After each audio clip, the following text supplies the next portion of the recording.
কুয়াকাটা এসে একটা হাতের মধ্যে তার জেলি ফিশ পাইছি, মানে মরে গেছে। হাতে নিয়েছিলাম প্রায় 30-35 সেকেন্ড। মানুষ বলে যে হাত চুলকাবে, ছাইড়ে দাও। আমি তো অলরেডি ছাইড়ে দিয়েছি, এখন ভাবতেছি যে হাত চুলকাবে কিনা। এখন জাস্ট ছবি তুলবো কয়েকটা, তারপর শরীর ভিজাবো। এখনও শরীর ভিজাই নাই, কারণ এখন শরীর ভিজাইলে পরে ছবিগুলো আর ভালো আসবে না, এর লেগা। সব কটা ডিএসএলআর দিয়ে ছবি তুলতেছে। এ তুললো ডিএসএলআর দিয়ে, ভাই তুলে দিচ্ছে, আবার ওই যে ও তুলতেছে। এরপর যাবো আমি তুলতে, দেখি কয়েকটা তুলি।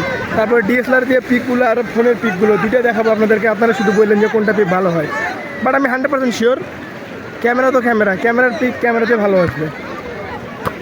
এই যে একটা ফুটবল, ভাইরা যেমন ফুটবল খেলছে, জায়গাটা কিন্তু জোশ লাগলো। কুয়াকাটা আসেন, ঘুরেন, মনের প্রতি আর কোনো অভিযোগ থাকবে না। এবং যত মনের দুঃখ কষ্ট সবগুলো শেয়ার করবেন রাত্রিবেলা। আস্তে করে দাঁড়াবেন পানিতে, তারপর ইচ্ছা মতো চিল্লাবেন। বাদল ভাই ছবি তুলে দিতেছে আমাদেরকে। এই যে